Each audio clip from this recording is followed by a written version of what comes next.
미칠 것 같은 고민 다들 있으시죠? 혼자 고민하지 마세요. 그 고민 우리 모두의 것이니까요. 김태형 상담소 나를 미치게 하는 것들을 시작하겠습니다. 반갑습니다. 김맹구입니다. 안녕하세요. 신성미입니다. 안녕하세요. 심리학자 김태형입니다. 네, 오늘 방송은 원래 저희가 목요일날 업로드인데 오늘은 특별히 총선 전날 네. 녹화를 하는 바람에 10시에 업로드가 되고 있습니다. 그래서 10시에 아마 시청하고 계실 텐데요. 총선 전날이라 가지고 총선 분석은 어려울 것 같고요. 전망 정도는 함께 나눠보도록 하겠습니다. 중요한 공지를 드릴게요. 여러분의 미칠 것 같은 고민과 사연 꼭 보내주셔야 됩니다. 이제 사연이 몇 개 남았다고요? 2개? 2개. 네, 2개면 이제 2달 정도는 운영이 가능한데요. 여러분들 혹시 사연, 내 사연도 사연이 될까? 이런 고민들 때문에 보내기 주저하셨던 분들 있을 것 같거든요. 그래서 걱정하지 마시고 짧은 사연도 좋으니까 사연을 꼭 보내주시면 좋겠습니다. 아래 나오는 메일 주소 이용하셔서 사연 보내주시기 바랍니다. 자, 그러면 지난 방송 댓글 읽고 시작하겠습니다. 네, 모구아님. 요즘 이수정은 민주당의 스파이, 윤석열 안티, 윤석열 바보 만드는 1등 공신. 나중에 영화 만들면 끝내주는 코미디 영화 나올 것 같아요. 딱 더맨더머.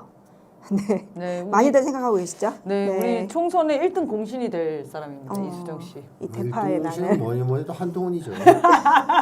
그리고 한동훈 1등, 이수정 2등. 네, 고맙습니다. 이수정 후보는 낙선을 응원합니다.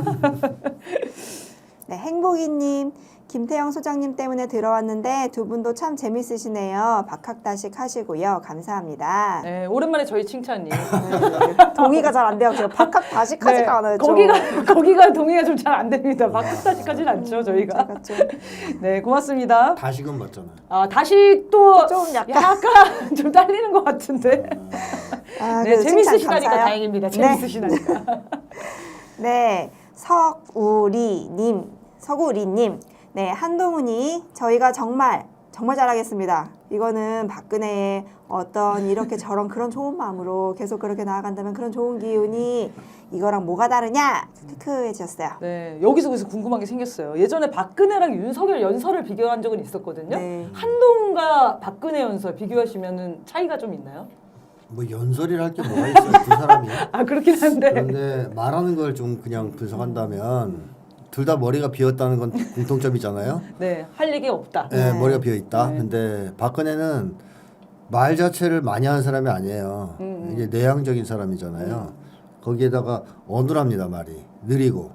그래서 머리가 비었다는 게 잘 드러나질 않아요. 그러니까 신비롭다 그럴까? 맞아요, 신비주의. 맞아요. 네. 뭔가 있겠지. 말을 저렇게 안 하는데. 말은 적으니까. 머릿속에 든 게 있겠지 뭔가 안 나와서 그렇지. 뭐 이런 쪽으로 사람들이 오해할 수 있는 여지의 말을 했고 또 박근혜는 약간 비현실적인 사람이에요. 현실 감각이 뛰어난 사람은 아닙니다. 그래서 더 신비로운 느낌을 주는 걸 네, 수도 있어요. 우주의 기운 이런 얘기하는 사람 아니에요. 근데 한동훈은 쉴 새 없이 나불대는 사람이에요. 뭐 이제 박근혜가 약간 우울 성향이 있다면 한동훈은 조증 성향이 있다고 할 정도로 막 팔짝팔짝 뛰고 나대고 네. 이 주둥이를 가만 두질 못하지 않습니까? 그래서 쉴 새 없이 나불대다 보니까 머리가 빈 게 금방 이제 탄로가 나는 거죠. 그래서 이미 사람들이 정체를 다 알아채는 상황이 됐고 그 다음에 한동훈은 거의 그 편집 성향이 있을 정도로 집착하는 거 있어요. 대화하면, 작은 거에. 네. 막 이웃집에서 쓰레기를 어디다 버렸나 막 감시하는 사람 같잖아요. 민주당에서 이재명 대표가 트윗을 몇 번 했나, 오늘 무슨 말을 했나, 어디 식당에 가서 밥을 먹었나, 막 이런 거 감시해가지고 막 쫓아가서 거기서 밥 먹고 그러는. 네. 그걸 왜 그러는 거예요? 그렇게까지 할 필요는 없잖아요. 그 정도는 병이라니까요. 그래서 제가 이재명 강박증을 앓고 있다 이렇게까지 얘기한 거 아닙니까? 이재명 조국 강박. 거의 강박 증세를 보이고 있어요. 이거는 이제 그러다 보니까 두 사람이 말하는 게 많이 다르다 이렇게 봐야 되겠죠. 수준 낮은 나르시스트 뭐 이런 얘기를 하셨었는데 예전에 기억이 나네요. 예전에 한동훈 오늘 뭐 한동훈 얘기 길게 할 건 아닌데 그 영상이 있거든요. 그러니까 양옆에 후보를 끼고 자기가 이렇게 점프하려고 하는 거 있잖아요. 네. 그거는 왜 그러는 거죠? 신나서 그런 거지. 뽕뽕 맞아가지고. 아니 저는 그런 생각을 했어요. 그게 어깨 동무 하면은 가운데 낀 사람은 꼭 그걸 한번 누르고 이게 뛰고 싶은 마음이 있잖아요. 어렸을 때. 장난치는 거죠. 어깨 동무라는 걸 처음 해본 게 아닐까라는 생각을 했거든요. 친구들 사이에서. 친구들이 안 시켜줬나 안 보지. 시켜줘서. 그러니까 어쨌든 그런 행동을 하는 것은 흥분했다는 얘기잖아요. 얘는 지지자들이 그 제가 우쭈쭈뽕이라 그랬는데 지지자들이 막 환호하고 그러면 너무 좋아가지고 선거 참패할 거라는 것도 잊어버리고 그 순간에는 그런 짓거리를 하는 거 아니에요. 진짜 무의식 중에. 그러니까 그런 사람들을 보통 닭대가리라 그러는 건데 닭대가리는 박근혜입니다. 아니 금방 까먹고 좀 있으면 무슨 일이 벌어질지도 모르고 있고 딱 순간순간만 지금에 취해가지고 취해서 사는 그런 인간. 선생님은 보셨어요 그 영상? 네, 봤어요. 어떻게 생각하세요? 그냥 귀여웠어요. 귀엽다고요? 네. 그런 얘기 귀엽다고요? 그런 얘기 하시면 안 될 텐데. 그러니까 어린 아이로 보면 네. 아이들이 노는 것처럼. 아이가 그럼 되게 귀여운데 신났다, 막. 이 검찰 독재 황태자가 그렇죠. 그런 짓거리를 하면 귀여운 게 아니라 뭐 굉장히 자리에 안 맞는 행동이죠. 뭐 열받지 그러네. 않아요? 안 봤으면 좋겠어요. 세상을 따뜻하게 보시는 시각을 갖고 계십니다. 감옥 있잖아요. 네. 청살이 잘 안 보이는 데 넣어서 이렇게 어깨 동무에서 올라가면서 보게 만들어야 될 것 같아요. 깡총깡총 뛰면서. 곧 볼 모습인 것 제가 같습니다. 정말 하면서. 나쁜 걸 수도 있어요. 네, 다음 네. 댓글. 조계철님, 김태형 소장님 여러 테마로 나오시는 거의 모든 내용을 다 봤습니다. 개인적으로 많은 부분 배우고 공감합니다. 그런데 오늘 방송은 좀 위험스럽지 않나 싶은 말씀이 있지 않나 싶습니다. 네, 했어요. 저도 이제 네. 월북하는 심리학 덕분입니다. 선생님은 늘 다른 방송에서 다 위험하다고 얘기를 듣는데 저희 방송에서 제일 위험하신 게 아닌가 걱정하시는 것 같아요. 한마디 해주시죠. 뭐 내일이면 끝날 텐데 뭐. 세상을 낙관적으로 보고 계셔. 네, 걱정하지 않으셔도 될 것 같습니다. 이게 위험하다고 걱정하시는 분들이 저희 어머니도 종종 연락 오거든요. 네. 이런 거 얘기하면 혹여나 네네네. 탄압을 당할까봐 막 그런 그쵸, 거잖아요. 그쵸. 그런 것 때문에. 아니 제가 예전에 어떤 연극을 봤는데 그게 원래 좀 약간 해악과 풍자가 있는 그런 연극이에요. 그래서 늘 대대로 해왔어. 근데 요번에 이제 윤석열을 다뤘더니 예전에는 또 이제 뭐 정치인을 얘기를 하면 사람들이 막 웃었대요. 근데 네. 윤석열을 얘기하니까 사람들이 웃지를 못하고 다들 무서워서. 이렇게 입이 다물어지는 거여서 여러분 그 마음 압니다. 걱정하시는 마음 압니다. 이러더라고요. 이게 시대가 이런 지금 거죠. 일반적으로 국민들이 느끼는 감정인가 그렇죠. 보네요. 네, 두려움을. 걱정되는 거죠. 생활적으로 막 매번 드러나는 건 아니지만 어떤 네. 윤석열과 관련된 얘기를 하면 갑자기 네. 확 위축되는 네, 독재 정권 치하에 살면은 이런 심리를 갖게 되는 것 같습니다. 네. 이수정님, 자, 이 사람들 말 듣다가 이상하게 남한은 돈 벌려고 대학 가는 거고 북한은 국가 목표에 따라 인재를 선발한다고 하는데 근데 남한이 왜 더 잘 사는지도 얘기해야지 라고 해줬어요. 또 있습니다. 또 있습니다. 네. 네, 북한은 연예인 되려면 기쁨조부터 시작 아닌가? 북한은 직장 생활은 합리적이다? 그거야 당연한 거 아닌가? 회식비를 당해서 지급을 안 하니까 집에 칼퇴근하는 거잖아요. 네. 이런 거는 어떻게 말씀드립니까? 이분은 그 국민의힘 이수정 아니죠? 이수경님이네, 이수경님. 이수경이네. 네네네, 죄송합니다. 이수정님이라고 해가지고. 네. 이수정이라고 그래요. 저도 약간 약간 같은 패턴이 분이긴 비슷하신데요? 했는데. 그분이 우리 이수경. 방송까지구나. 뭐 해가지고. 자, 근데 여기서 뭐 이분은 좀 이 합리적인 비판보다는 약간 흥분해서 비난에 가까운 얘기를 하고 계시는 건데, 자, 뜬금없이 왜 더 잘 사는지 이 얘기를 물어보셨는데요. 네. 사실 80년대까지 북이 우리보다 잘 살았어요. 그거는 뭐 조중동도 인정하는. 거죠. 네. 지표로도 나와 있죠. 제가 예전에도 그런 얘기를 했던 것 같고 80년대까지는 그랬다. 그래서 제가 대학교 때 구류 살다가 데모하다 구류 살면서 월간 전선 보고 그 얘기를 봤거든요. 80년대, 70년대까지는 북이 우리보다 훨씬 잘 살았다. 근데 지금 우리가 앞섰다. 그래서 그 순간 막 그 배신감 있잖아요. 제가 어릴 때부터 계속 배운 거는 북에는 거지들이 넘쳐나고 못 살고 그랬는데 월간 조선에서 그 얘기를 했으면 그래서 그때 의심을 했죠. 지금도 우리보다 북이 잘 살 수 모르겠다. 뭐 이런 생각을 했었는데 네. 남북 관계에서 경제력이 역전당한 것은 사실 80년대 후반에서부터 90년대 사이라고 보시면 됩니다. 남쪽은 80년대 그 삼조 호황에 힘입어서 고도 성장을 했고 북쪽은 최악의 국제 환경을 맞이하게 됐죠. 사회주의 진영이 다 무너집니다. 그리고 미국을 중심으로 한 국제적인 봉쇄. 이때는 러시아나 중국이 지금처럼 북에 우호적이지 않았어요. 미국이 무서워서 러시아, 중국도 북을 봉쇄했어요. 그러니까 전 세계에서 거의 유일하게 고립됐다 그럴까요? 네. 그러니까 아주 건국 이래 최악의 국제적 환경을 맞이하거든요. 그러면서 고난의 행군에 들어가고 경제가 완전히 어려움을 겪게 되는 것이죠. 국제적 고립이 왜 경제가 어려워지는 걸까요? 그 북쪽이 원래 자립경제 노선을 추구해서 계속 자립경제를 건설해 왔는데 그래도 수입에 의존해야 되는 것들이 몇 가지가 있었습니다. 북에 나지 않는 거. 대표적인 게 석유, 그런 고무, 거는 꼭 필요하니까. 그다음에 또 하나 사탕수수에 나오는 사탕수수. 뭐 하여튼 그런 거 네. 세 가지인데 하여튼 그래가지고 코크스 코크스입니다. 네. 이 세 가지가 수입이 돼야 돼요. 근데 이거를 갑자기 사회주의가 무너지면서 봉쇄를 해버린 거예요.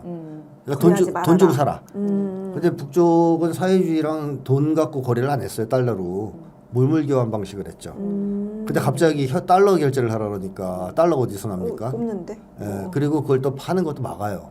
계속 못 팔게 제재를 미국에서 했으니까요. 제재한다 그러면서. 그래서 북쪽이 그 세 가지가 갑자기 차단되면서 코커스가 안 들어가니까 제철이 안 됩니다. 근간이 돼야 되는데. 네, 제철할 때 코커스를 넣어서 무조건 제철을 필수 자원인 거잖아요. 네. 예, 그 다음에 석유가 안 들어가니까 경운기 같은 게 다 쓰죠. 트랙터 같은 게. 그래서 화학비료 생산도 안 되기 시작하고 공장들이 멎기 시작하고 뭐 그 다음에 뭐 또 하나가 뭐였죠? 고무가 안 들어가는 것도 고무도 엄청나게 많은데 쓰이잖아요. 네. 그러면서 경제가 주저앉기 시작해요. 거기에 3년간 심각한 자연재해가 북을 이제 덮치고 여러 가지가 겹치면서 고난 행군이 시작되는 건데요. 어쨌든 그건 해결했습니다. 지금은 경제가 놀라울 정도의 성장을 하고 있는데 문제는 제가 하고 싶은 얘기 이거예요. 남쪽은 역사상 가장 좋은 외부 환경을 맞이했어요. 80년대부터. 사회주의 진영이 무너지면서 새로운 시장들이 확 열렸고요. 그러니까 미국이 그 당시에는 그 여력이 생겨가지고 사회주의 무너뜨리고 한국을 키워줬습니다. 계속 밀어주면서 그 혜택을 많이 입었죠. 그런데 지금 2020년을 넘어서면서부터는 국제 환경이 북쪽은 역사상 가장 좋은 상황으로 바뀌고 있어요. 러시아, 중국, 브릭스를 중심으로 한 나라들이 북쪽에 우호적인 태도를 보이면서 북러 관계, 북중 관계 엄청 좋아졌지 않습니까? 반면에 남쪽은 우리 역사상 가장 안 좋은 국제 환경을 맞이하고 있습니다. 네, 경제 위기입니다 지금. 네. 그러니까 미국은 지금 망해가고 있고요. 그래서 미국이 망해가다 보니까 한국한테 이렇게 떡고물을 던져줄 게 없어요. 오히려 뺏어가요. 그래서 반도체라든가 2차 전지라든가 이런 핵심 산업들을 뺏어가려고 그러지 않습니까? 그래서 지금 한국 같은 경우에는 경제가 거의 주저앉고 있는데요. 물론 여기에 일방 추종하고 있는 윤석열도 한몫했죠. 그래서 뭐 수출이 4, 5위 하다가 지금 200위까지 떨어진 거 아니에요. 네. 그래서 많은 사람들이 그런 얘기를 합니다. 또 뒤집힐 거라. 남북에서 경제력이. 그러니까 우리가 앞섰던 기간은 이제 잡으면 80년대 후반부터 잡으면 90년대, 2000년대, 2010, 20, 한 3, 40년은 앞선 건데 다시 한번 역전될 가능성이 있다. 그래서 북쪽은 유리하고 그야말로 여러모로 남쪽은 불리하다 이런 얘기를 합니다. 그래서 이 단순하게 북쪽이 못 산다라고 얘기할 수는 없다. 그런 어떤 국제적인 환경과 역사적인 굴곡이 있었다. 이렇게 종합적으로 판단해야 되겠다 이런 거고요.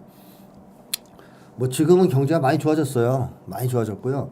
그 다음에 또 많은 분들이 못 산다 하는데 어느 정도는 산다 이렇게 봐야 돼요. 여러 가지 이제 자료들을 보시면 알 텐데 뭐 미국에 있는 한 교포가 미국 북에 가서 북쪽 주민들의 생활상을 쭉 보면서 점검한 바에 의하면 그래도 평양에 보통 살고 있는 사람들은 뉴욕의 중산층 정도의 생활은 하고 있다. 이렇게 이제 평가한 게. 높은 건데요. 그러면. 왜냐하면 국가에서 사회보장 제도를 통해서 이제 주택을 제공하고 직업 제공하고 뭐 배급하고 생활 필수품들 등등등을 다 고려하면 뭐 뉴욕에서의 중산층 미국에서 그런 수준에 도달해 있다 이렇게 얘기를 하는데 한국 사람들은 맨날 고난의 행군 때 얘기만 듣다 보니까 다 피죽 먹고 살고 있고 아직도 뭐 그런 식으로 생각하지 그때 않습니다. 탈북한 사람들이 워낙에 많아. 그게 한 30년 전 얘기거든요. 30년 전 얘기죠. 그래, 벌써 30년이네요. 네네.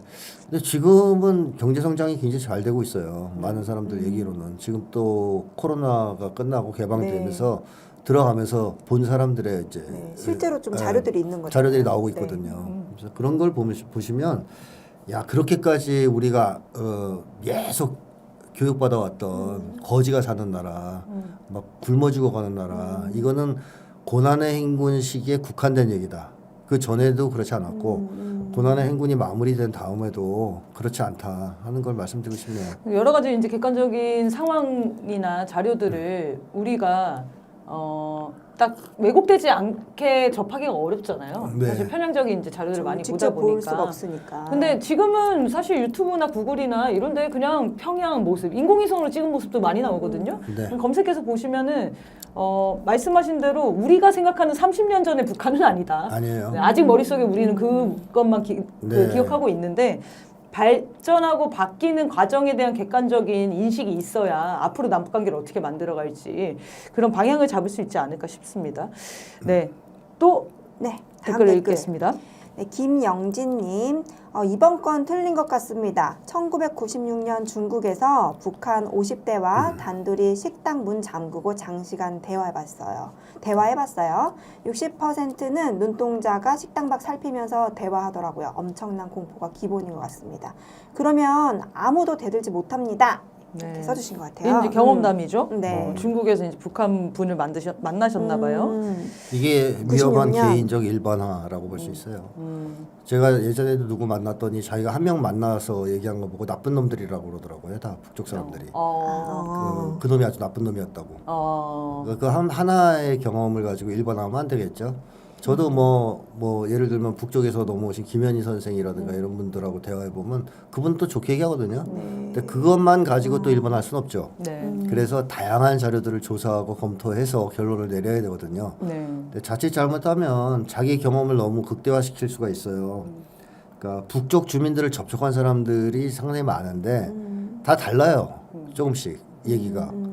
근데 나와 있는 뭐 사유도 다르고. 그렇죠. 뭐 보니까 처지도 다르고. 보니까 사람들이 이상하더라는 사람도 있고 참 순박하고 좋다는 사람도 있고. 근데 하나의 공통점은 뭐냐면 북쪽을 자주 가고 오래 접촉한 사람일수록 이런 평가는 별로 안 합니다. 그래서 예를 들면 뭐 남북 관계에서 가장 오랫동안 북쪽을 접촉한 사람은 김진양 이사장이거든요. 그렇죠. 개성공업지구 지원재단 이사장이었던 김진양 교수인데 그분은 그런 얘기 안 하죠. 그분은 개성에서 몇 년을 살면서 북쪽 사람들 계속 보고 접촉하고 오랫동안 봤는데. 토론하고 네. 그랬고 또 예전에 현대 쪽에서 북쪽에 그 경수로 건설할 때 가서 굉장히 오래 있었던 사람이 있어요. 거의 한 뭐 6, 7개월 있었던 것 같아요. 그분도 나중에 자서전을 냈는데 평가가 되게 좋게. 그러니까 오래 있었던 사람일수록 또 신은미 씨처럼 자주 갔던 사람일수록 많이 만나지 않습니까? 그런 이제 평균치가 나오겠죠. 그렇죠. 근데 그렇지 않고 우연히 중국에서 누구 하나 만났는데 이상한 사람 만났다 그러면 그걸 일반화할 수는 없는 거 아니겠습니까? 그리고 96년의 시기도 있을 겁니다. 고난행군 시기죠. 네. 네. 이때 당시에 이제 탈북자가 정말 많이, 그러니까 네. 정말 굶어 죽는 그런 상황들이어서 생존 때문에 탈북하신 분들이 많았던 시기여서 그럴 수는 있을 것 같고요. 그리고 만약에 탈북자라면 그 뭐랄까요 공안한테 중국 공안한테 잡혀서 이렇게 끌려갈 수도 있는 상황이고 뭐 그렇기 때문에 네. 눈치를 볼 수도 있는 거고요. 실제로 되게 무서워. 네, 그래서 일단 이- 식당 문을 잠그고 대화했다는 것 자체, 이 상황 저도 자체가 뭔가 이 상황 수상한데요. 자체가 약간 수상해요. 그래서 이분도 앞으로 더 많은 자료 그리고 더 많은 어떤 접촉 이런 걸 해보실 필요가 있다. 네, 개성공단 사람들이라는 책이 있습니다. 그 책을 한번 읽어보시면 네. 평범한 그 북한의 노동자들은 어떻게 사는지 그런 얘기들 좀 아실 수 있을 것 같네요. 자, 그 다음은 정말 재미있는 댓글이 달렸어요. 네. 김금혁의 난세일기님. 하하하하. 크게 웃고 갑니다. 북한에서 단 하루도 살아보지 않은 분들 같은데 미화는 적당히 합시다. 보기 거북해요. 네. 이분이 네. 유튜버시라고요. 네, 찾아보니까 아니 댓글이 이렇게 달렸길래 본인은 살아봤나? 라고 해서 그냥 들어봤어요. 그런데 진짜로 살아보신 분이에요. 살아보신 분이었다. 구독자 5만 명을 갖고 있는 평양 출신 시사평론가라고 적혀 있더라고요. 그래서 이제 북한의 경험담인지 그리고 뭔지 모르겠지만 이제 북한에 대한 아주 안 좋은 이야기들 가득 차 있던 것 같습니다. 그래요? 네. 남쪽에 온 탈북자들은 대체로 반북 성향을 보이죠. 왜냐하면 그래야 살아남으니까. 근데 탈북자들 중에서도 일부는 이제 객관적 사실을 보도하기 위해서 알려주기 위해서 노력하는 그런 분들이 분들도 있는데 많죠. 대표적인 게 평양 와이파이라고 김현희 씨가 나와서 출연해서 하는 방송이 있고요. 네. 과거에는 또 뭐가 있었더라? 왈가왈복인가 그런 것도 네네네, 있었어요. 있었죠. 그래서 일부 탈북자들은 여전히 이제 북에 대해서는 객관적인 얘기를 하려고 애쓰는데 누가 더 신빙성이 있냐면 후자 쪽이 좀 더 신빙성이 있어요. 왜요? 왜냐하면 그 사람들은 여기서 그런 얘기하면 위험하거든요. 밥줄도 끊기지. 그러네. 그런데도 불구하고 거짓말할 이유가 뭐가 그렇죠. 있나? 이익 볼 게 없어요. 네. 그러네요. 오히려 감시당하지. 네. 처벌당할 수도 감옥 갈 수도 있거든요. 그렇죠. 근데 그런 상황에서 왜 굳이 그런 걸 하겠어요? 그러네. 동기로 봤을 때 특별히 의심할 게 별로 없죠. 그래서 뭐 그걸 100% 믿을 수는 없겠지만 뭐 왈가 그 이만각 뭐 이런 데 나오는 사람들은 다 돈 받고 네, 작가가 붙어 있잖아요. 작가들이 써주는 거 읽는 사람들이기 때문에 우리가 제일 큰 남쪽의 문제점은 북에 대한 정보가 다 네. 극우 세력에 의해서 조작되거나 왜곡된 걸 자꾸 보게 된다라는 게 제일 큰 문제입니다. 그렇게 생각해 보니까 학교 다닐 때 막 그런 거 강연 듣고 그랬던 것 같아요. 청소년 때. 네. 그 저희가 이제 여기 방송에서 다룬 얘기요. 미화한다고 자꾸 생각하시는데 있는 그대로의 사실관계, 사실에 대한 이야기들을 하는 거예요. 근데 그거 좋게 누군가한테는 좋게 들릴 수도 있고 누군가한테는 저게 뭐야라고 들릴 수도 있는 거거든요. 근데 매주 방송할 때마다 말씀드리지만 조금이라도 좋게 느껴지면 그거를 북한에 어떤 칭찬하거나 미화한다 이렇게 하면서 불편해하시는 거잖아요, 이분들이. 그리고 잘하는 거 있으면 칭찬을 해도 되죠. 왜 그렇죠, 안 됩니까? 그렇죠. 네. 그 자체가 우리가 의식이 삐뚤어진 거 아닌가요? 네, 그러니까요. 잘하는 거 있으면 잘한다 그러고 그게 못하는 거 있으면 객관적인 못한다 건데. 그러고 네. 근데 이제 못하는 건 왜 얘기 안 하냐 그런 얘기를 하시는 분들이 있는데 그게 나오면 또 그런 얘기를 하겠죠. 그리고 북한에서 살지 않아도 들락날락 하셨던 분들은 얘기할 수 있는 거 아닙니까? 그러니까 저는 미국에서 안 살지만 미국 얘기합니다. 할 수 있죠. 그러니까요. 그러니까 뭔가 북한 탈북자들의 말이 그 사람의 말이 모두 다 진실일 가능성은 없잖아요. 그럼요. 다 자기의 입장에서 느끼는 것들을 얘기하는 거고. 그리고 거짓말하는 사람이 너무 많아요. 그러니까요. 탈북자는 특히 그런 것들이 많고 저희도 뭐 대한민국에 살지만 각자 느끼는 세상들이 다 다른 거 그렇죠. 아닙니까? 대한민국 어때요? 라고 물어봤을 때 뭐 이건희는 너무 좋은 나라예요 라고 할 수도 있는 윤석열은 아주 살기 좋은 나라입니다. 이렇게 하는 거고 저희는 이제 그거에 대한 어떤 뭐 살아온 삶에 대한 경험담을 또 얘기하면 또 다를 수도 있는 건데 그런 좀 다른 이야기들도 귀담아 들어주시면 좋겠네요. 그리고 이제 저희가 하는 얘기가 뇌피셜로 지어낸 얘기들이 아니거든요. 실제로 선생님이 탈북자나 그리고 북한과 교류 사업을 하신 분들을 오랫동안 얘기를 나누면서 정리한 책이란 말이죠. 그래서 한번 책을 권해드립니다. 한번 읽어보시면 좋겠네요. 자, 그러면 오늘 난데없이 이제 월북하는 심리학으로 시작한 것 같은데요. 자, 이제 진짜 총선 얘기를 좀 하려고 합니다. 그 전에 잡다한 뉴스 몇 개만 찍고 갈게요. 김건희가 투표할까요? 라는 질문을 준비했는데 오늘 보도가 네. 떴어요. 사전투표를 했다고. 이제. 네. 저도 그걸 예상했었는데요. 아, 사전투표 했을 거다? 이미 하지 않았을까? 근데 이게 보도로. 어떻게 안 걸리죠? 철저하게 통제했겠죠. 뭐 왜 이렇게까지 숨어서 투표한다고 생각하세요? 이렇게 얼굴 가리고 갔다가 투표할 때만 이렇게 보여주고 다시 가리면 모를 거 아니에요. 그렇게 했다고 하더라고요. 그렇게 했대요? 딱 그렇게 했다고. 어. 경호원도 이제 최소로 데리고 간 것 네. 같고 마스크 딱 쓰고 가서 얼굴만 확인하고 딱 이렇게 했다고. 그랬구나. 역시. 아, 이걸 먼저 방송하셨어야 되는데. 하여튼 김건희 왜 이렇게까지 숨어서 투표하는 건가요? 왜냐하면 선거에 도움이 안 되니까. 한동훈은 더 도움이 안 되는데 나대는데. 한동훈에도 선대위원장인데 김건희가 투표하는 모습이 보여주는 순간 사람들한테 김건희가 떠오를 거 아니에요. 그러면 잊혀졌어야 되는데. 기어룩백, 그다음에 고속도로 휜 거 등등등 막 떠오를 거 아니에요. 특검법 거부. 그러니까 자극제가 될 수 있다라고 판단하는 거니까 얼마나 지내도 나쁜 짓을 많이 했으면 이런 행동까지 하겠습니까? 대파를 못 들어오게 하는 것처럼. 그렇죠. 거의 그쪽이에요. 김건희와 대파가 같다. 네. 네, 그리고 또 하나 논란이었는데 이것도 짧게 짚고 가려고 했는데 김준혁 후보에 관한 논란이었어요. 김한란이 이대 초대 총장이죠. 악지 친입하고 김한란이 미군한테 이대생들을 성상납, 접대를 시켰다. 요 발언을 했는데 이걸 가지고 이제 막 이대 막 동문회들이 난리가 나고 총공격을 벌이고 있거든요. 근데 저는 이게 신기했어요. 왜 이 사안을 가지고 총공격을 하는지. 이게 먹힌다고 생각하는 건지. 페미니즘을 좀 자극하는 측면이 있고 거기 걸려들면 이제 그건 가짜 페미인데 어쨌든 그런 측면이 있고 또 하나는 친일파를 감히 쳤다. 자기들도 친일파인데 네. 얘들이 요새는 이완용까지 칭찬하는 상황이잖아요. 네. 그러다 보니까 민감하게 반응하는 것도 있을 테고요. 근데 여기에 만약에 이 남녀의 기준을 들이댄다면 그건 완벽한 친일파 아니라 완전 가짜 페미니즘이라고 보면 됩니다. 네네. 지금 뭐 반여성 발언이다. 막 이런 식으로 이대 그 총동창회는 입장을 냈고요. 아니 그렇게 따지면 뭐 이완영 욕하면 반남성입니까? 그렇죠. 저는 이렇게 생각하거든요. 아, 이게 미군과 관련된 그 사건들에 대해서는 저희가 자유롭게 언급하기 어렵잖아요. 네. 반박하기도 좀 쉽지 네, 않고 네. 그런 게 딱 맞아 떨어졌다고 생각했나? 이런 생각했어요. 그런 것도 아마 심기를 거슬렸겠죠. 감히 미군 얘기까지 꺼내 뭐 이런 거. 네, 그렇죠. 하여튼 요건 뭐 논란이 계속 증폭시켜 보고 싶은 게 조중동의 이제 마음인데 네. 실제로 어느 정도 영향을 줬을지는 선거 결과를 봐야 알 수 있을 것 같습니다. 끝나고 나서 더 증폭시켜야 돼요. 아, 더 증폭시켜야 된다. 국민들이 실체를 알아야죠. 실제 알아야죠. 덕분에 지금 김한란이 어떤 사람인지 네. 정확하게 네, 알게 됐거든요. 그렇죠. 저는 사실은 진짜 미군 성상납은 아예 몰랐습니다. 아, 그래요? 그러니까 네. 저도 그 사진 처음 봤어요. 그렇죠. 예전에 이제 위안부에 그 반도의 여성들은 다 복무해야 된다 이런 발언을 했던 건 알았는데 아 해방 이후에도 이런 짓을 하고 김한란, 있었구나. 모윤숙 뭐 있어요. 네. 몇 명 유명한 사람들. 그래서 이참에 정말 공부가 됐어요. 네, 네. 그리고 덕분에 이제 이대생들 이제 양심적인 이대생들은 네. 이참에 동상 파자. 그렇죠. 이렇게 논란을 붙이고 오히려 있습니다. 더 떳떳해지기 위한 그렇죠. 걸음을 내딛는 거죠. 저희도 대학교 때 한이 뭐냐면 김성수 동상 못 판 게 아 아니에요. 여기도 진입파 동상과 함께 하셨던 학창 시절. 거기도 친일파의 동상을 했어요. 그렇죠. 네. 그래서 우리 때 그 없애고 싶어서 많이 없애려고 그랬는데 결국 못했습니다. 이게 자기들 발목을 잡는 걸로 다시 돌아오겠네요. 그렇죠. 네, 결국 대학가에서 다행히도 이대생들이 양심적인 이대생들이 네. 그런 여론들을 지금 네, 많이 많더라고요. 만들고 있어요. 네. 그래서 정말 멋있는 분들이다 이런 생각이 들었습니다. 자 그러면 첫 번째 질문 총선이 하루 전인데요. 국힘당의 불안감이 매우 느껴지고 있죠.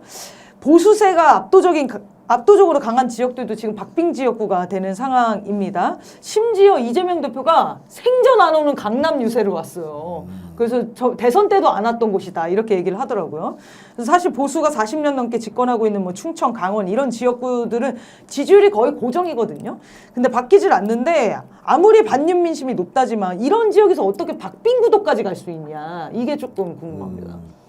우선 뭐 윤석열이 보통 사람이 아니라는 걸 우리가 생각해야죠. 네. 윤석열이 국민들 화나게 만드는 재주만큼은 타의 네. 추종을 불허하잖아요. 아우.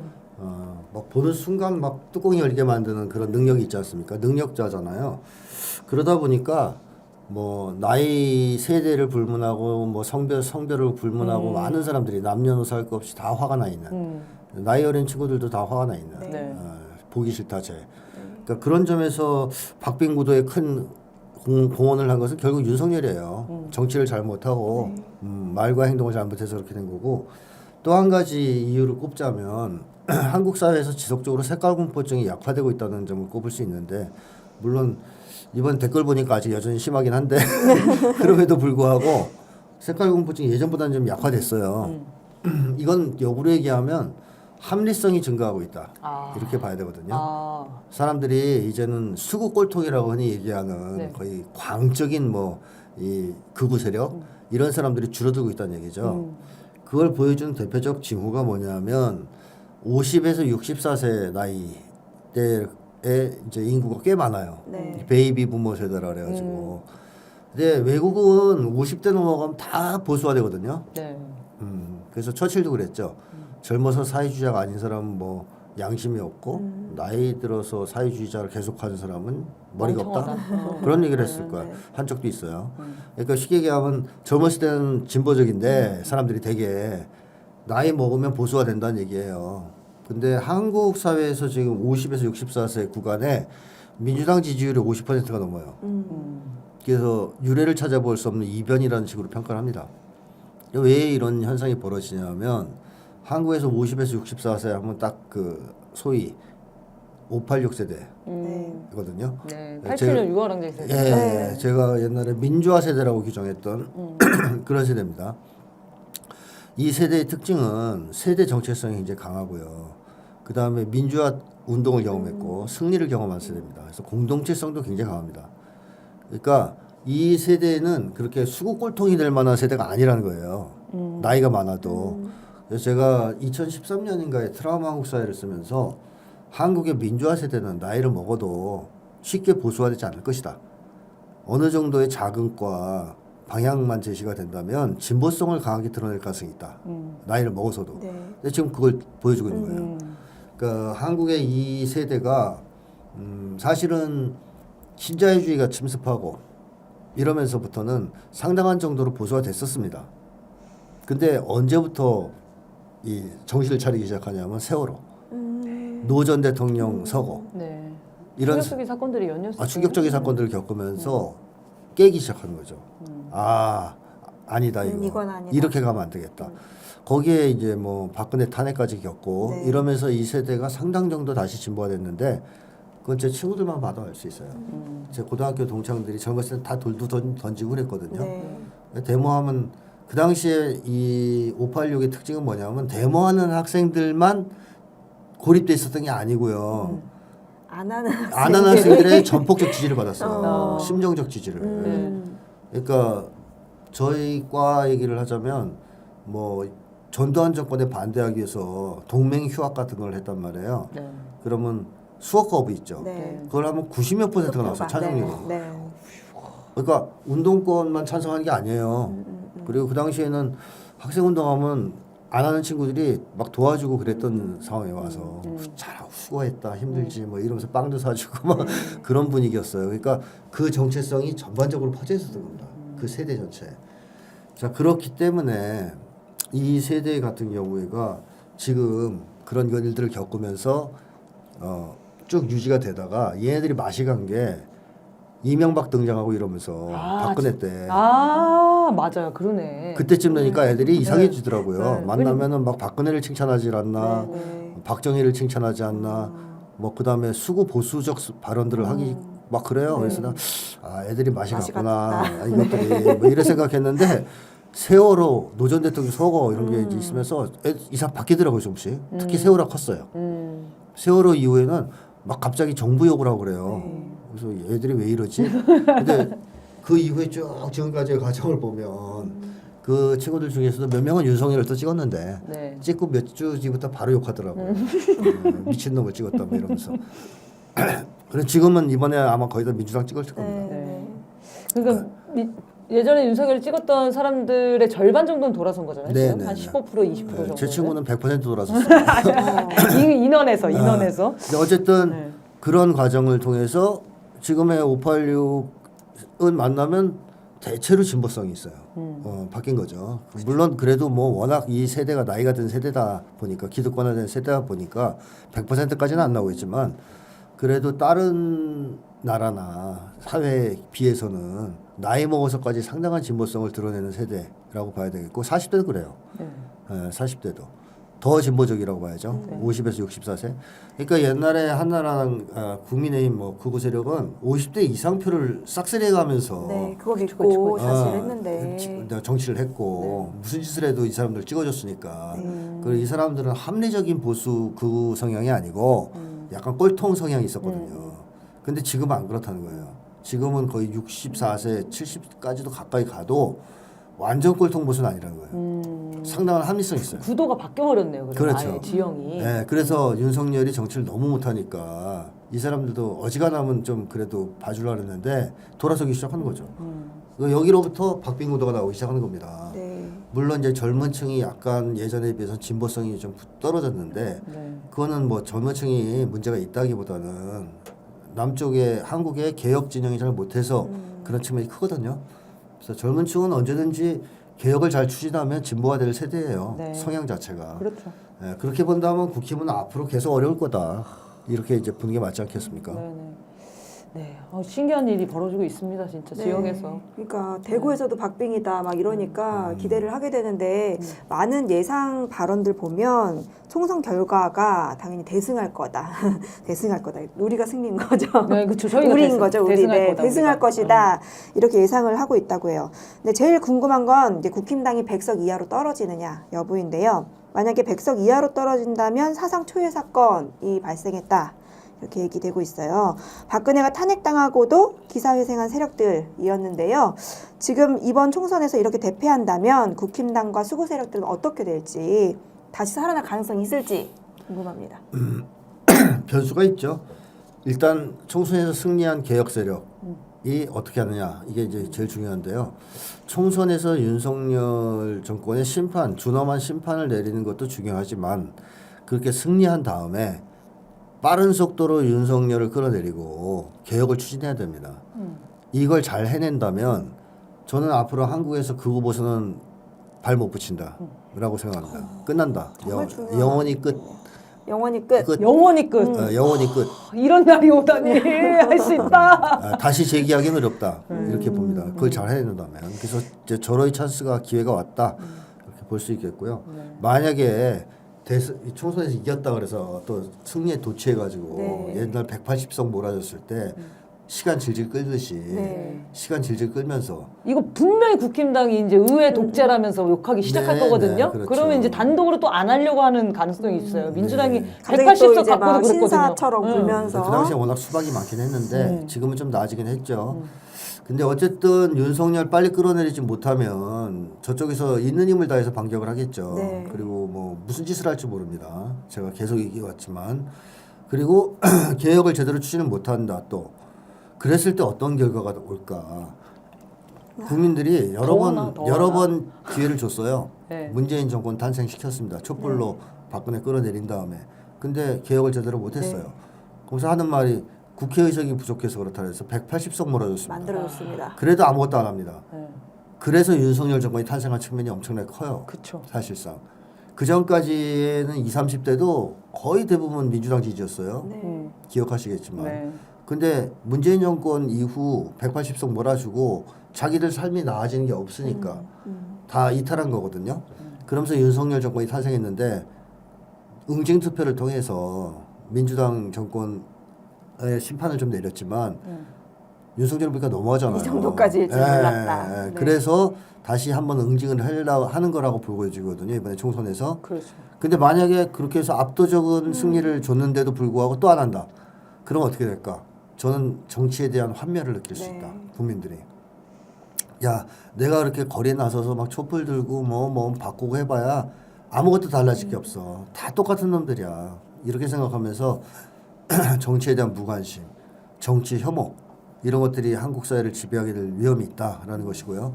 그렇게 되면 국힘당 떨거지들, 그 다음에 민주당 수박들, 뭐 기타 개혁신당 등등을 끌어모아서 보수대연합을 만들어서 일본의 자민당처럼 장기 집권으로 갈 가능성이 있어요. 그러니까 한국이 아예 이제 망하는 길로 가는 것이죠. 그럼 이제 국민들이 계속 정치에 관심이 떨어질 테니까. 그렇죠. 네. 네. 그들이 그냥 차지하기 좋은 환경이 되겠네요. 그냥 알아서 해. 우리는 필요 없어 다. 뭐 이렇게 돼버리는 거거든요. 그래서 이번 총선 이후가 상당히 중요합니다. 네. 총선 이후에 숨 쉴 틈을 두지 말고 네. 몰아쳐서 윤석열을 끌어내리고 과감한 개혁들을 실천해야 됩니다. 네. 어쩌면 이기고 나서가 진짜 어깨가 무거운 그렇죠. 그렇죠. 되겠어요. 저는 국민들이 너무 대단한 게 과반 넘겨달라고 하니까 180석 주고 이번에 200석 넘겨달라고 하니까 200석 주려고 합니다. 지금. 말이 안 되잖아요. 이렇게 일치단결돼 있는 한국 국민이 어디 있어요 전 세계에. 딱 총선 전략이 다 똑같아. 전략만 나오면 국민들이 딱 맞춰서 투표를 해. 야, 이런 5천만 공동체가 없습니다. 네, 감사하게 생각해야 되는데 이제 네. 정치인들이 이런 국민들의 뜻을 잘 높이 받들어야 되는데 말씀하신 대로 이제 총선이 끝이 아니죠. 윤석열 탄핵까지 하야까지 뭐 밀어붙여야 되는데 이후에 윤석열이 지금 조중동도 하야할 네. 얘기를 꺼내고 꺼내고 있죠. 그리고 이제 조국 대표도 하야 얘기를 했었단 말이에요. 네. 저는 이제 방식도 궁금한 거예요. 일단은 우리는 법적으로 탄핵을 추진을 하게 되겠죠. 근데 밀리다 보면 본인이 하야할 수 있는 방법도 있잖아요. 그럴 가능성도 보십니까? 조중동을 비롯한 극우 세력은 자진 하야를 시키려고 할 거예요. 그래야 그래도 좀 문제 없이 넘어가니까. 그래야 권력 이양을 자기들 뜻대로 네, 할 수 네. 있다고 생각할 테니까. 네. 그래서 뭐 하야하겠다고 말하는 순간 동력도 떨어질 거고 뭐 정권 이양, 권력 이양에 대한 논의가 막 들어가겠죠. 네. 그럼 어떻게 할지 주도권을 저쪽에서 가져가게 됩니다. 윤석열 하야를 만약에 얘기를 하면 예, 그래서 아마 조중동이랑 극우 세력은 마지막 테러네요 이거 좀 그러면. 준비하고. 윤석열은 안 된다 생각하면 하야 선언을 하도록 압박을 갈 거예요. 그래서 윤석열을 하야시킬 가능성이 있는데 그렇게 되면 전국의 주도권이 저쪽으로 넘어갈 위험이 있기 때문에 네. 저희는 빠른 시간 내에 탄핵 추진을 할 필요가 있지 않느냐. 국민들의 힘으로 끝내야 된다. 끌어내려야 된다. 끌어내려야 된다. 그리고 하야를 네. 하더라도 알아서 하는 하야가 아니라 조중동이 시켜서 하는 하야가 아니라 국민들이 항쟁을 통해서 하야를 시키는 쪽으로 가야 된다. 쫓아내는. 4.19 혁명처럼 네네. 거의 그런 정도로 가야 대통령 선거 다시 치르고 정치 일정을 우리가 주도할 수가 있어요. 이제 이런 쪽으로 가지 않으면 반격합니다. 반드시 네. 보수 세력들은 네. 극우 세력은. 예전에 박근혜 탄핵됐을 때 저는 진짜 그 국힘당 무리들이 다 끝났다고 생각했어요. 어떻게 대통령 자기 네. 첫 탄핵까지 당했는데 얘네가 살아날 수 있겠어? 근데 그 다음에 바로 살아나는 걸 보면서 네. 아, 이 지독한 놈들이구나. 근데 분명히 자기들 살 길 다 찾고 있을 거 아닙니까 지금? 아니 한국 사회에서 그래도 권력과 부를 손에 다 거머쥔 기득권 층이에요. 소위 이 기득권층들이 그렇게 하루아침에 날아갑니까? 그러니까요. 날아갈 수 없죠. 네, 너무 순진했지 뭐야 제가. 네. 그리고 윤석열까지 딱 당선되니까 갑자기 멘붕이 오는 거예요. 네. 어떻게 이렇게 됐지? 단 한 번의 대통령밖에 못하고 윤석열이 당선이 네. 되지? 네, 그 충격적이었는데 국민들의 힘으로 끌어내리고 그 힘을 가지고 정부 주도해야 된다. 네. 네, 그때 우리가 그게 놓친 거거든요. 정부 주도하지 못했어요. 네. 끌려다녔죠. 그냥 맡겨놨죠. 네. 알아서 잘할 거라고. 그렇죠. 네, 그래서 이게 지금 총선이 대한민국의 운명을 바꾸는 날입니다. 네. 진짜로. 말씀하신 대로 드디어 국힘당을 완전히 청산을 하고 뭐 진보 정당도 이제 더 활발하게 활동할 수 있는 그런 정치 지형을 만들 수 있는 기회일 수도 있고요. 네. 아, 기대됩니다. 내일 네. 결과 일단 예측을 한번 해봐야겠네요. 네. 일단 투표율. 뭐 70%는 넘을 넘지 것 같아요. 않겠냐 하는 정도로 보고 있습니다. 네. 그냥 넘을 것 같아요. 저는 75.5 했습니다. 그거 뭐 우와. 엄청난 건데요. 77%가 지난 대선 투표율이었잖아요. 대선만큼 나온다? 대선만큼 나온다. 대선? 뭐 네. 그거 뭐 미래를 낙관하는 건 좋으니까. 어떤 분은 80% 됐어. 나 하나 희망에 하시죠. 걸겠습니다. 네. 78%. 와, 78%. 아, 그냥 낙관 아니야. 막 지르는구만요. 어차피 전날 방송이니까. 선생님, 72. 72. 네, 좋습니다. 그냥 이건 찍는 거예요. 맞아요, 저는 그냥 찍는 거예요. 선거 전문가도 아니고. 어쨌든 70%가 넘으면은 좋겠다. 네, 사상 네. 초유의 그 저기예요. 총선 투표율이에요. 투표율. 총선 투표율이. 제가 찾아보니까 총선이 시작됐을 때가 95%였더라고요. 1대 총선. 될 때. 그리고 그 이후에 한 10대까지가 80%대를 좀 유지하다가 네. 그 이후에 훅훅 떨어져요. 그리고 가장 최저가 지난 대선인가 봐. 50%대인가? 40%대인가 투표했더라고요. 엄청 낮았던 무슨 때가 일이 있었어요. 있었죠? 그 네. 이후로 조금씩 늘고 네. 있는 거예요. 근데 지금은 진짜 역대급 투표율이 나오지 않을까 기대가 되네요. 여러분 진짜 투표 지금 바로 주변에 문자 보내세요.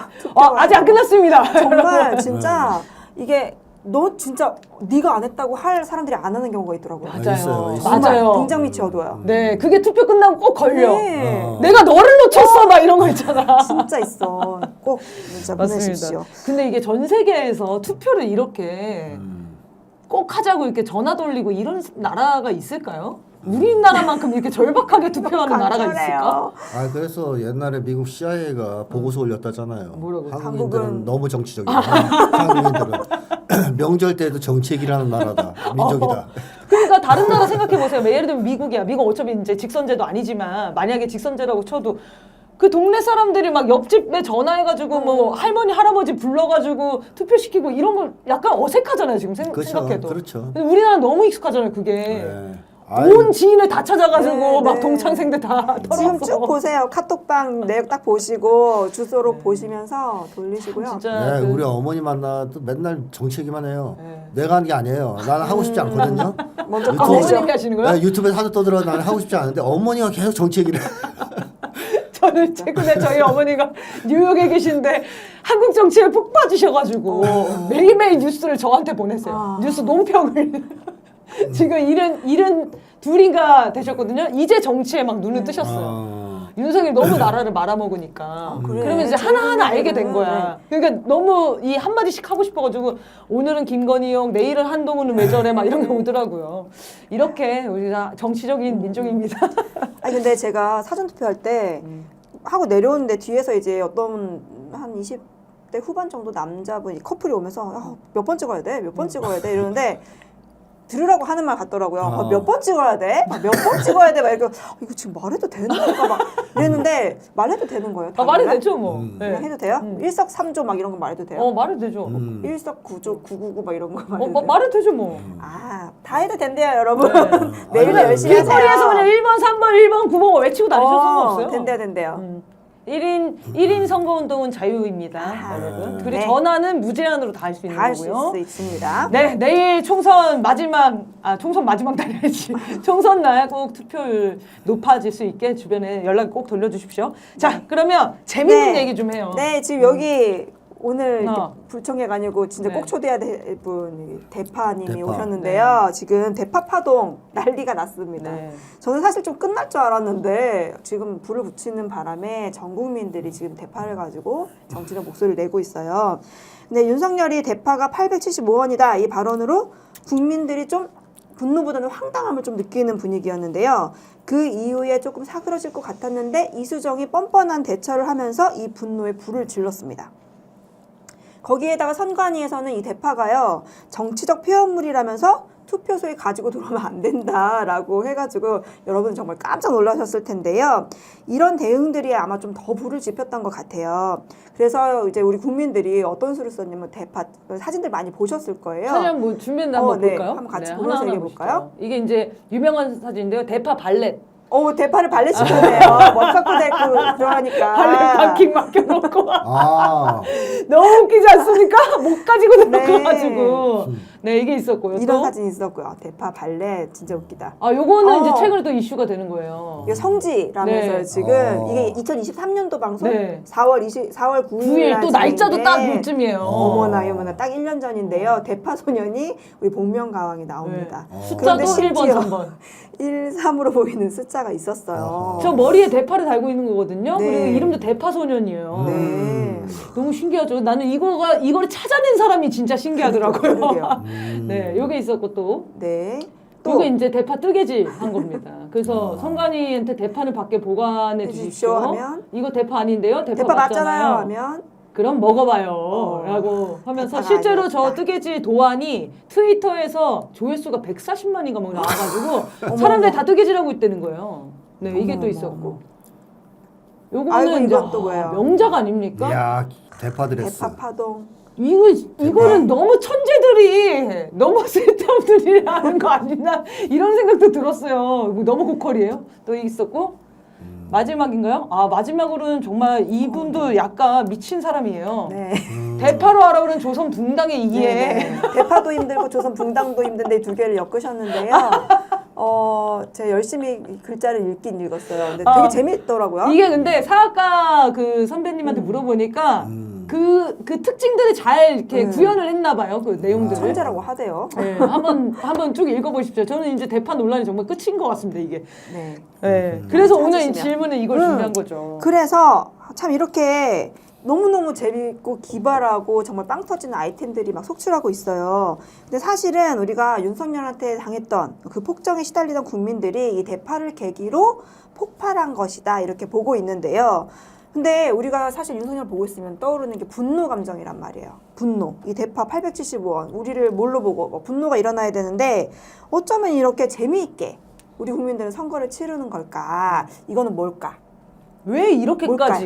뭘까요? 왜 이렇게까지 풍자를 하죠? 네. 한국인의 마음속에 우리가 있다 해서 우리 민족 심리, 네. 민족성 얘기하면서 낙관을 얘기했습니다. 네.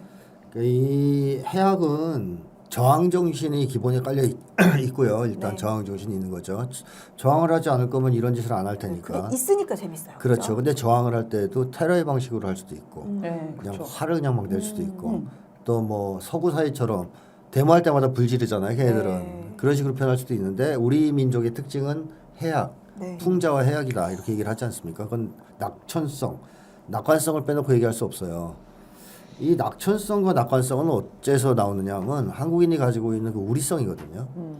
그러니까 한국인은 개인화된 사람들이 아니고 물론 개인주의가 심하고 지금 개인화돼서 삶을 살고 있지만 한국인의 이 무의식 깊은 곳에는 강한 우리성이 있어요. 그러니까 나는 하나가 아니다. 우리다 이런 게 있는 거죠. 그럼 우리라는 어떤 심리가 있다면 그 사람은 자기가 힘이 있다고 생각합니다. 게다가 역사적 경험도 있죠. 과거 조선시대까지 안 내려가도 뭐 해방 이후부터 아니면 한국전쟁 이후부터 보더라도 4.19 혁명으로 이승만 끌어내렸습니다. 박정희 군사독재 정권 부마항쟁으로 무너뜨리고요.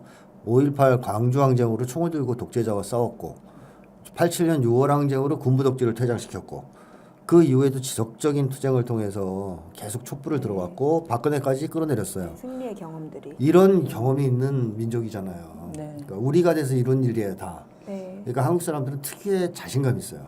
우리가 역사를 바꿔왔고 우리가 힘을 합치면 바꿀 수 있다라는 자신감. 이게 있으면 풍자와 해악이 가능해요. 낙천성이 생기기 때문에. 그러니까 뭐 분노냐 아니면 풍자냐 이런 거에서 길 가는데 호랑이가 나타나서 막 물라 그러면 느끼는 감정이 뭐겠어요? 무서워. 무서움과 분노거든요. 그래서 보통 동물의 왕국을 보면 초식 동물이 분노를 표현할 때는 잡아먹힐 때, 육식 동물이라서 잡아먹으려고 할 때 격렬한 분노를 표현해요. 죽기 싫으니까. 그러니까 무서운 대상이 나타나면 보통 분노로 대답합니다. 네. 반응합니다. 네네. 그런데 길 가는데 쥐 새끼가 나타나서 죽여버리겠다고 덤벼들면 웃기죠. 어때요? 웃기죠. 가소롭잖아요. 네. 웃기고. 네. 그러니까 이게 뭐예요? 역량관계에서 우리가 더 세다고 우리가 더 생각하는구나. 세다고 생각해야 풍자와 해악이 나가는 거예요. 네. 그러니까 우리 한국의 민초들은 예전부터 힘을 합치면 양반은 때려잡을 수 있었습니다. 평상시에는 좀 고못을 맞고 그랬지만 힘을 합치는 순간 뒤집어 엎을 수 있었어요. 네. 거기에 대한 아주 전통적인 낙관성이 있기 때문에 한국인 특유의 이 뭐랄까요 풍자와 해악이 나타나는 거죠. 그러게요. 이런 여유가 있어야 이런 아이디어가 나오는 거기 그럼요. 때문에 마음의 여유가 있어야죠. 아 이건 됐다라는 마음을 지금 느끼고 계신가 봐요. 근데 저는 궁금한 게 왜 저렇게까지 고품질까지 하는 거예요. 그냥 적당히 재밌게 놀아도 괜찮잖아요. 근데 너무 진심이잖아요, 이거는. 네. 능력자들이 많아. 능력 너무 많아. 그게 막 그게 너무 아이디어가 막 대단해. 샘솟은 그렇죠. 건가요? 그 순간 막 떠오르는 아, 거죠. 막 저항 그게 저항 정신이니까. 그렇죠. 네, 내가 가진 모든 걸 다 동원해서 쏟아부어서, 하겠다. 재밌는 거야. 너무 재밌는 거예요. 권력을 놀리는 게 재밌는 네. 거예요. 그러면서 결국엔 뭘 이걸 결과하는 거냐 목적하는 거냐 카타르시스예요. 그러니까요. 풍자와 해악을 통해서 그동안 쌓였던 분노 네. 뭐 이런 것들을 카타르시스로 쫙 뿜어내는 거거든요. 네. 그게 얼마나 자기한테도 좋겠어요. 네. 대파 그림 막 그리면서 네. 그 감정이 막 나가는 거죠. 재밌는 거죠, 진짜. 되면서 야 이거 진짜 대박인데 막 이러면서 부를 네, 거 아닙니까? 그렇죠. 그리고 이거를 윤석열이 보면 또 얼마나 열받을까 막 그런 그렇죠. 생각도 들 것 그래서 같거든요. 듣겠죠. 예. 우리 진짜 우리 민족 너무 아, 재밌는 네. 사람들이에요. 이거 다른 나라 난 계속 다른 나라 생각 다른 나라 보면 뭐라고 생각할까? 아니 이렇게 진심으로 대파를 가지고 노는 사람들이 어디 있냐고요. 막 투표소에 온갖 아이템으로 어떤 분은 막 쇼핑백에 핸드백을 만들었어요. 대파로 네. 썰어가지고 갖고 못 들어간다고 하니까 가방에 넣어가지고 만들어서 가신 거예요. 어. 그 하루를 위해서 쓰는 시간이 얼마며 정성이 얼마며 아, 사실 모든 국민들이 대파로 이렇게 할 거라고 생각은 못 하셨을 수는 있어요. 쇼핑백에 디오르 써갖고 오신 분들 그러게요. 있잖아요. 네네. 그러니까 이게 국민들한테 너무 즐거운 아이템을 던져줬어요. 그리고 이게 이길 수 있다고 생각하니까 진짜 하게 되는 것 같아요. 그렇죠. 이러고 이게 전파되는 걸 보면서도 사람들이 아, 이 선거는 우리가 이기겠구나 이렇게 생각이 들거든요. 그러면서 더 많이 파급된 것 같은데. 박정희 전두환 때만 해도 이런 정도의 풍자하고 나오지 않았어요. 너무 무서워서 압도당했기 때문에. 네네네. 근데 점점점 우리가 힘이 세지면서 이런 게 많이 나오고 있는 거죠 지금. 그리고 이 실력도 점점 늘어가는 것 같아요. 그러니까요. 아유, 정말. 아 대단합니다. 네. 네. 여러분 지금 또 핸드폰 꺼내셔서 빨리 투표 꼭 하시라고. 투표 제가 대파 사진 좀 꼭 보내주시고요. 해주세요. 자, 오늘 그러면 또 이렇게 중요하게 좀 다뤄볼 얘기인데, 김진성에 대한 얘기를 좀 해보려고 해요. 이게, 김진성이 얼마 전에, 그 남기는 말이라고 하나요? 김진성이 누군지 다시 한번. 김진성 네. 그 이재명 테러범이죠. 이재명 대표를 살인미수 하려고 했던 살인미수 범이죠. 이 사람의 남긴 글이 전문이 공개가 됐습니다. 주진우 기자가 이제 취재를 했어요. 그 전문을 한번 읽어봤는데 오늘 이 김진성의 남기는 말을 보고 좀 심리 분석을 좀 해보려고 합니다. 일단 그 전에 김진성이 이제 잡혀 있긴 한데 최근에 이재명 대표 유세장에서 칼을 소지한 20대가 현장에서 검거된 적도 있고 그리고 이어서 또 한 건 흉기를 소지하진 않았는데 기습해서 달려든 사람이 붙잡히는 일이 있었어요.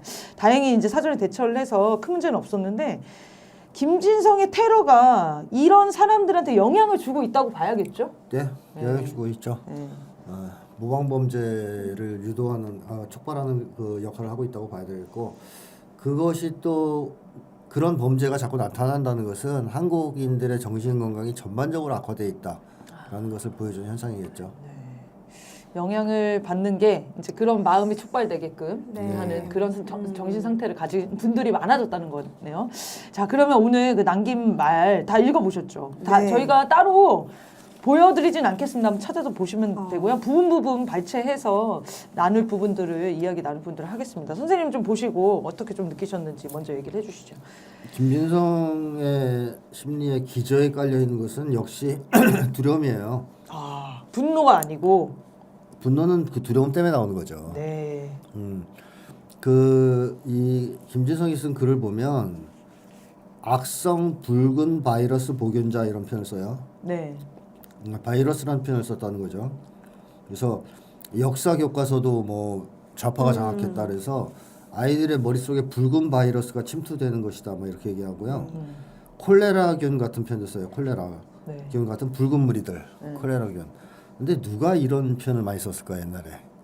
소위 병균, 세균 표현 히틀러가 썼습니다. 히틀러가 유대인을 상대로 또는 사회주의자를 상대로. 그러니까 그런 사람들이 사실은 유대인을 왜 죽였냐 하면 증오해서 죽인 게 아니라 무서워서 죽인 거예요. 어떻게 보면. 놔두면 세균은 막 퍼져서 다 죽이잖아요. 네네. 게르만족을 싹 다 죽일 수도 있다고 보는 거거든요. 그렇기 때문에 그런 두려움이 격렬한 증오로 사실 표출된 게 인종 청소라고 봐야 돼요. 근데 이 김진성도 이런 표현들을 쓰는 걸 보니까 이 사람이 굉장히 두려움이 심한 사람이다. 공포가. 세상을 무서워하는 사람이다라는 걸 확인할 수가 있고요. 또 한 가지 김진성의 심리에 기저에 있는 것이 뭐냐면 인간 불신 혹은 인간 혐오 심리라고 할 수 있습니다.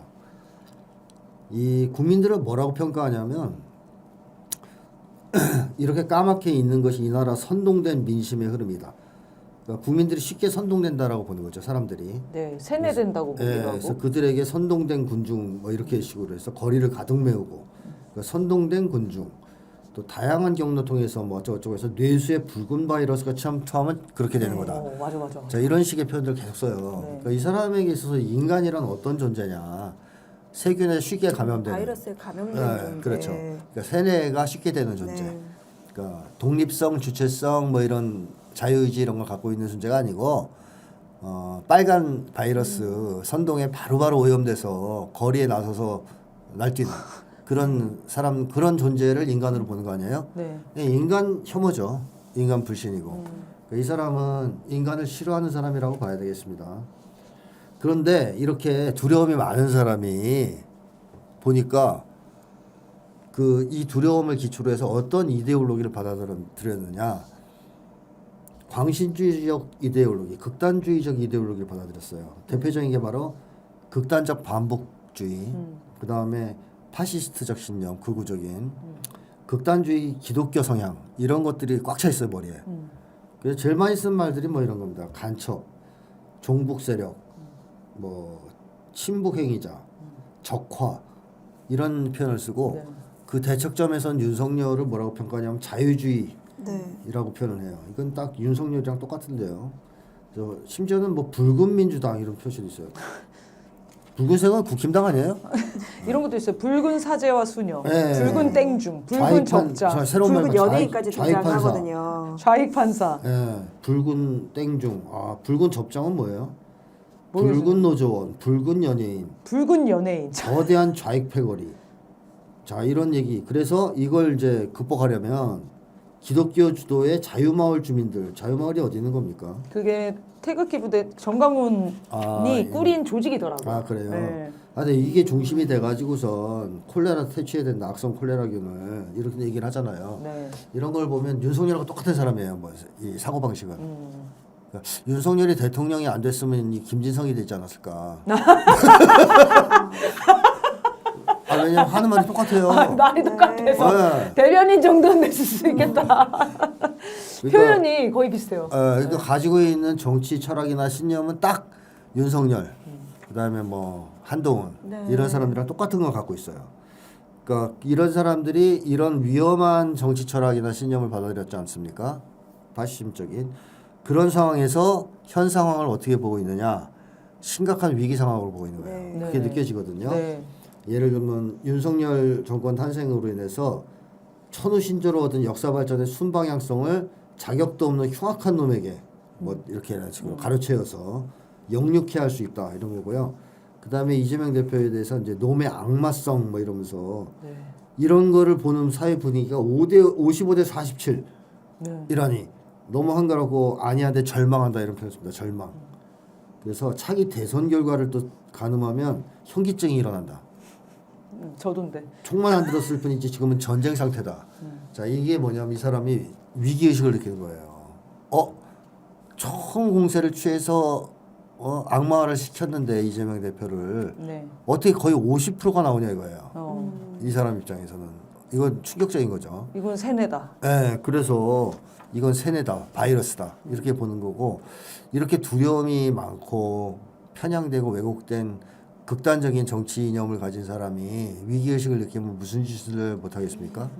그러다 보니까 극단적인 행동에 나설 수 있는 거고요. 물론 그렇다고 해서 뭐 김진성이 단독범이라고 단정할 수는 없는데 어쨌든 이런 점에서 보면 딱 이 그 국힘당 사람들하고 생각하는 거랑 심리랑 거의 유사하다고 볼 수 있어요. 네. 정광훈이 하는 얘기가 그대로 들어가 있는 거예요 지금. 정광훈이 뭐 빨갱이 죽여라 네. 이런 그러네요. 얘기들을 실제로 집회에서 여러 번 발언을 하고 정광훈이 한 게 아닐 수도 있겠네. 그 목사 진행하는 목사들이 네. 주로 그런 얘기를 하잖아요. 그럼 이 사람들이 거기 집회 나가면 아 빨갱이 정말 죽여야 되는 사람들. 네. 누군가가 총대는 매야 된다. 이런 생각을 하게 된 거잖아요. 네. 그런 게 너무 무서운 것 같고. 네. 그러니까 본인이 되게 뭐랄까 신격화 시켰다고 해야 되나요 본인을? 그러니까는 전사의 이미지가 전사가 있잖아요. 되고 지금 굉장히 뭐 나라를 위해서 되게 목숨 바치는 것처럼 하고 있는데 저는 선생님께서 아까 대파에 대해서 해악성 얘기해 주실 때 그런 걸 할 수 있는 우리 국민들이 할 수 있는 게 우리라는 입장이기 때문에 할 수 네, 있다고 네. 서로 나누고 네. 한다고 했는데 저는 이 김진성 씨가 쓴 이 글을 읽으면서 사실 진짜 자아도취적인 사람이다라는 느낌이 들었어요. 그러니까는 거의 뭐 혼자 이제 영웅이 된 것 같은 느낌을 주고 지금 만화 속에 사시는 분 같아요, 진짜. 네. 여기 다른 세상 사는 것 같죠. 그래서 아 진짜 이 정도로 판단 이런 세상에서 지금 하고 있구나. 그래서 사실 생각보다 되게 위험한 상황이 될 수도 있겠다라는 생각 들더라고요. 그래서 그 윤석열이랑 네, 똑같은데요. 네 너무 심각해요. 네. 너무너무 심각해요. 그런 꼭 사람이- 전문 찾아서 읽어보셔야 될 것 같아요. 그러니까 뭐 이제 그런 테러 같은 게 그냥 해프닝으로 끝나진 않겠다. 이 정도면. 네. 네. 그래서 윤석열이 위험한 거예요. 네. 이게 아, 그리고 참. 표현들 보면은 이제 자유인들이요. 자유인 네, 막 이런 네. 얘기를 하잖아요. 그럼 이분한테 자유라는 거는 공산주의에서의 자유 뭐 이런 반공. 건가요?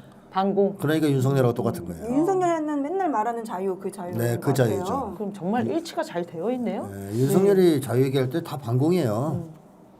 세상이 정말 세상이 공산주의와 네. 우리만 있다고 생각하나 봐요. 그러니까 우리가 지금 다 바이러스에 감염된 건 거죠. 우리 다 정신 차려야 네. 되는 거고. 그래서 저는 좀 그 궁금했던 거는 이렇게 두려움이 많은 사람인데 네. 어떻게 용기를 얻냐는 거예요. 그걸 실제로 사람을 죽일 수 있는. 이건 용기가 아니에요. 그럼 어떻게? 두려움이 너무 극단화돼 가지고선 광기가 생기는 거예요. 용기와 광기는 다른 거예요. 광기 같아요. 용기는 합리적인 사고와 판단에 기초하는 거고요. 광기는 정신적인 폭주나 극단적인 심리 상황, 특히 감정, 자기도 주체할 수 없는 그 극단적인 분노 감정 같은 거에 제압당해서 쉽게 하면 그 지배당해서 하는 행동이거든요. 네. 그런 점에서는 용기하고는 전혀 다른 것이죠. 다르게 봐야 네. 되겠군요. 네. 그래서 뭐 안중근 의사 같은 경우에는 용기죠. 네. 다 상황을 객관적으로 쫙 보고 판단하고 자기의 목숨을 바칠 각오를 하고 한 거고요. 뭐 극단적인 테러리스트들은 그게 용기입니까? 광기죠. 예, 광기입니다. 그냥 증오. 네. 증오심만 가지고 있는 그런 네. 광기네요.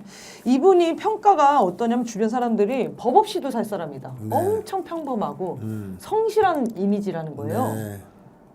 그런 사람들이 이렇게 살인을 할 수 있는 그게 어떻게 연결이 되죠? 생활과 그거는 상관이 없네. 이게 이 쓰인 내용을 보면요, 절대 평범하게 생활을 할 수 없는 분이거든요. 네. 근데 주변 사람들은 아무도 몰랐다는 거잖아요. 둘 중에 하나예요. 하나는 무력감이 엄청 심한 사람이고 두려움이 커서 다른 사람들한테 쉽게 자기의 정치적 견해를 표현하지 않았을 가능성이 있는 거고 하나는 또 다른 하나는 숙달된 훈련을 받은 사람이다. 티 안 그래서 나게 티 안 하고. 나게 하는 자기 위장을 할 수 있도록 네. 그 둘 중에 하나겠죠. 네. 근데 뭐 참고로 말씀드리면 미국에서 자주 벌어지는 그 총기 난사 살해범들 네. 평상시에 조용하고 얌전한 친구들이에요. 근데 대체로는 인간관계에서 치이거나 또 왕따를 당하거나 좀 학대를 당한 경험이 있는 경우는 많죠. 근데 눈에 띄게 활발한 사람들은 아니에요. 그러네. 네. 그러니까 마음속으로 분노를 응축하고 있다가 오히려 폭발시키는 거군요. 그런 사람들이기 때문에. 평상시 같이 저처럼 이제 주로 계속 화를 내는 사람은 이런 일은 벌이지 않는데. 그죠. 한동훈도 그래서 테러는 하지 않을까요? 계속 나발되니까 네. 한동훈도 그 극단적인 행동은 안 할 겁니다. 아 그러네. 예. 네. 아니면 이해가 이렇게 확 되네. 막 이런 생각도 좀 들어요. 그러니까는 되게 자기가 굉장한 임무를 수행하고 있다고 생각이 들면은 그 일상과 괴리를 만들수록 되게 우월함을 느끼고 있을 수도 있겠다. 그 자기 소명같이 속여먹는다는 하겠구나. 느낌이. 예. 근데 그렇구나 이게 싶기도 하고요. 단독으로 이런 짓을 하기엔 좀 어려워요. 네. 그 외국에도 이런 심리를 가진 사람들을 테러범으로 만들어서 테러를 하는 경우가 많은데 조직에서 관리해요. 이 계속 내용들 보면은 신념들도 네, 주입하고 네. 계속 관리해요. 그렇죠. 어. 이게 내용을 보면요 어려워요. 생각보다 사건들이 많이 이렇게 포함이 돼 있고 용어나 이런 것들도 일반적이지가 않거든요. 네. 이거는 굉장히 오랫동안 학습된 그 네, 내용인 것 맞습니다. 같고 네. 그리고 제일 중요한 건 이제 범행 현장이나 그 연습 현장이나 이런 거 보면은 꾸준히 연습을 했던 네. 거잖아요. 네. 실제로 그 나무가 파여가지고 보니까 너무 무섭더라고요. 그러니까 그런 어떤 여러 가지 정황을 봤을 때 단독 범행은 어렵다. 이렇게 우리는 보고 있고 그리고 이거는 태극기 부대 쪽 이 자유마을 그 정강훈이나 이런 사람들 안에서 다시 발생할 수도 있는 거잖아요. 똑같은 사상을 갖고 있거든요. 그렇죠. 그럴 것 같아. 네. 그럴 수 있을 것 같아. 네. 그리고 저는 진짜 무서운 게 뭐냐면 총선 지고 네. 이성을 잃는 분들이 생길 수 있는 거잖아요. 음. 실제로도 그쵸, 지금 이재명 대표 지금만으로도 이렇게 막 위기감을 막 영향을 얘기하니까. 받아서 이재명 대표를 피습하려고 하는 사람들이 여전히 계속 추가적으로 나오고 네. 있는 상황인데 이 문제를 해결하려면 이 사람에 대해서 정확하게 진상 규명이 되고 적합한 처벌을 받아야 정리가 되는 거겠죠. 이 사람 하나 처벌한다고 정리가 되겠습니까? 그래도 좀 배우가 이 두려움 좀, 많은 사람들은 더 두려워지지 않을까요? 그 사람들 자체가 그런 두려움에서 벗어나게 해줄 필요가 있는 건데 그 나이 많은 사람들이 가지고 있는 두려움은 대체로 색깔공포증에서 비롯돼요. 그래서 한국 사회가 색깔공포증이 아예 없어지는 그런 어떤 민주화된 사회가 되면 상당 정도는 아마 정광훈한테 안 갈 거예요. 네. 정광훈이 밥굶어 죽기 딱 좋게 되겠죠. 네.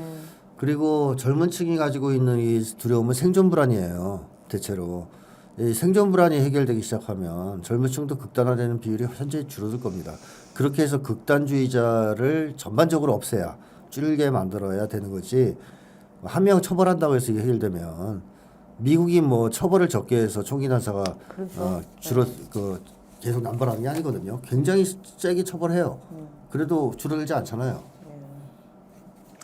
이런 정당이 그 정강훈의 정당이 자유통일당이라는 네. 정당이거든요. 네. 지지율이 한 5%가 나와요. 네. 그래서 한 1, 2석이 지금 들어갈 판이거든요. 정강훈이가? 네. 아 정말. 저는 이 구조가 바뀌지 않는 이상 이 테러범들은 계속 나올 것 같더라고요. 테러를 저지른 배후 집단이 의석을 얻어서 지금 국회로 네. 진출하는 상황이거든요. 말이 안 되는 상황인데 예전에 통합진보당 해산당할 때 보세요. 얼마나 이제 가짜 사건들, 조작 사건들을 만들어가지고 뭐 종북 정당이다, 몰이해서 해산을 시켜버렸는데 이런 극우 테러 정당이 들어간다는 거예요 지금 국회로. 네, 그런 게 정말 황당한 것 같습니다. 연관성이 있는지 좀 잘 수사가 되어야겠네요. 네. 자, 이게 이제 주진우 기자가 이 구속된 김진성에게 관심을 가져준 것에 응답하기도 했어요. 김진성이 응답을 하기도 했는데 거기 읽어보니까 이렇게 썼더라고요. 이미지가 화면을, 있나요? 네, 이미지 한번 보여주시죠. 보시면 모두 있거나 잊혀지고 있는 사건에 대하여 이렇게 열심히 취재를 이어가는 부분이 이해가지 않는 것을 넘어 흥미로웠습니다. 검찰이 범죄 배경을 요약하면서 사실과 다르게 자기적인 틀을 설정해놓고 주변 사실들을 부풀리거나 왜곡시켜서 설정된 틀 안에 끼워 맞추기를 시도하는 과정에서 나를 아주 몹쓸 인간으로 만들었습니다. 단식 중에 힘들여 답장합니다. 라고 웃음. 했어요. 웃음. 네. 무서워요. 이거 네. 진짜. 아니 이게 이렇게 또 보면 또 너무 멀쩡해 보이잖아요. 아니 너무 무서운데 저는. 근데 이 주진우 네. 기자랑 왜 연락을 하는 거죠? 이 심리는 뭔가요?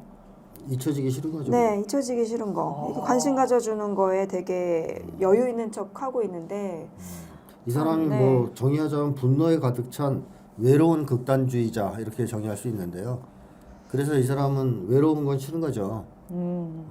그리고 뭐 기독교 사상을 굳게 믿고 있다면 신앙을 자기가 정의로운 일을 하면 나중에 뭐 하느님께서 살려주실 것이다. 바이러스를 박멸했으니까 뭐 이런 생각도 가지고 있을 수 있는 거고. 네. 그래서 사실은 이런 사람들은 사랑과 관심을 엄청 바랍니다. 태극기 부대에 있는 할아버지들한테 조금만 잘해주면 또 금방 좋아하고 막 그러거든요. 정치 얘기만 안 하면 돼요. 그러니까 이 할아버지들이 그 나이 드신 노인들이 그쪽으로 끌려가는 이유 중에 하나는 그런 것도 있어요. 자, 한국 사회에서 노인들을 좀 찬밥 대우하는 게 있거든요. 돈 못 번다.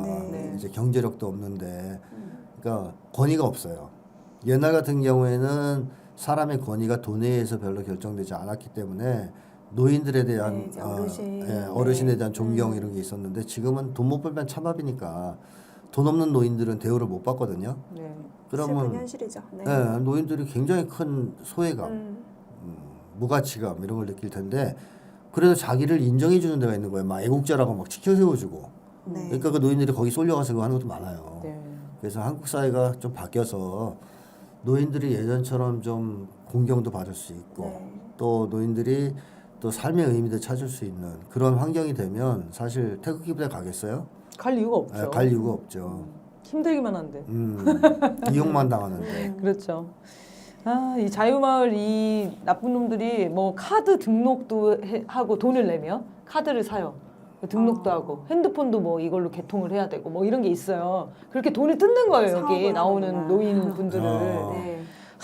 그러니까 그런 거 보면 너무 안타깝죠. 뭐. 안타깝죠. 개개인을 보면 정말 좋은 분들일 거 아닙니까? 지나가는 이 아니요. 주진우 기자가 취재 갔는데 태극기 부대 갔는데 거기 어머님들 또 주머니에서 사탕 꺼내가지고 주고 바나나 먹으라고 주고 주진우는 엄청 싫어하는데 얼마나 소문이 자자하겠어요 주진우에 네. 대해서. 근데 바나나 또 꺼내주고 사탕 또 먹으라고 주고 그러시더라고요. 그런 분들도 꽤 있죠.